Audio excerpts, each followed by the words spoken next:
Hey, hope everybody's doing well. I picked up some records this week that I want to share with you.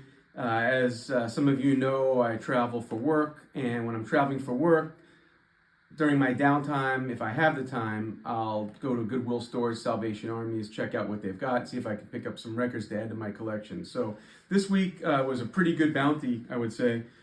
I was up in Minnesota and Wisconsin. So let me share with you some of the records that I picked up. First one is CSN&Y, and it's the Deja Vu album. It's got the embossed cover.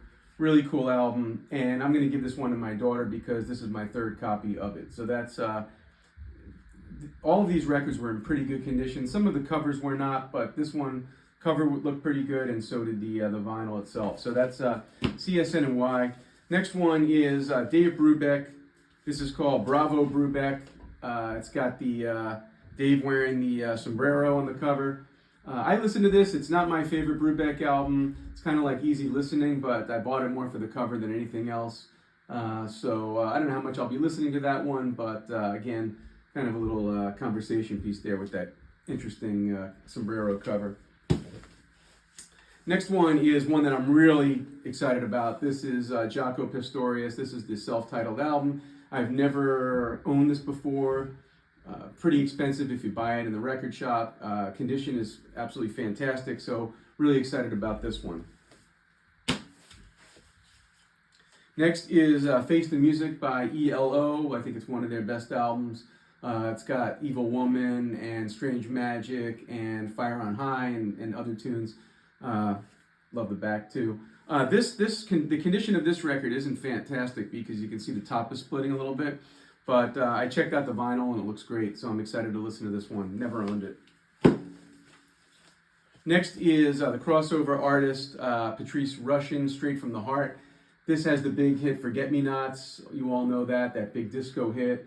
And she's a jazz piano player that had that big hit in the, I think either late 70s, early 80s, Forget Me Nots. So I really bought it for that tune, but I streamed it subsequently, and the tunes are great on this album. Really good R&B stuff. Next, 10 Years After, A Space in Time. I think this is their top-selling record. Condition of the jacket's okay, but the vinyl itself is really good.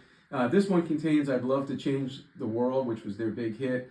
And I listened to this and really like it a lot. A lot of good solid blues rock playing on this one.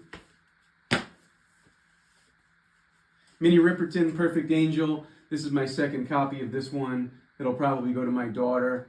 It's a really good funky album. I don't really know how to describe it so well, but I guess R&B, rock, funk. It has that song Lovin' You, which could break a wine glass with that really high note.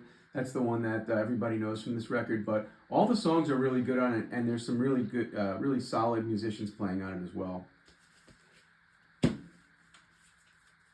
Few left.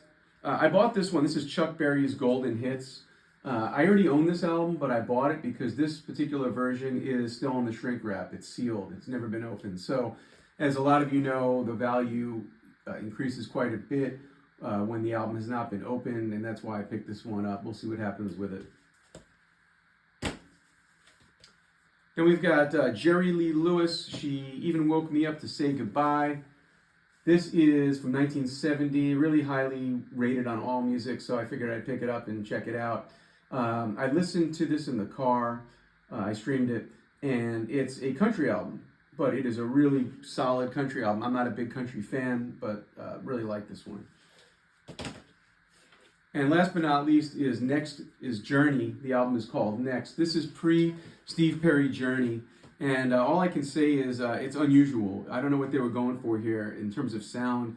It's a little bit Deep Purple-ish, Black Sabbath-y, heavy for Journey. Very different from the Steve Perry type stuff. And I can see where they were going by picking up Steve Perry and Jonathan Cain, because the songs on this record really don't go anywhere, in my opinion. They're not great tunes. The playing is very good. The guitar playing from Neil Schon, drumming from Ainsley Dunbar. Just the singing is good, but the songs themselves are kind of just kind of blah. So that's my feeling on this one. But just cool to have a Journey record this old that doesn't have Steve Perry on it. So that's the bounty from this week. Quite a few records, and until next time, thanks.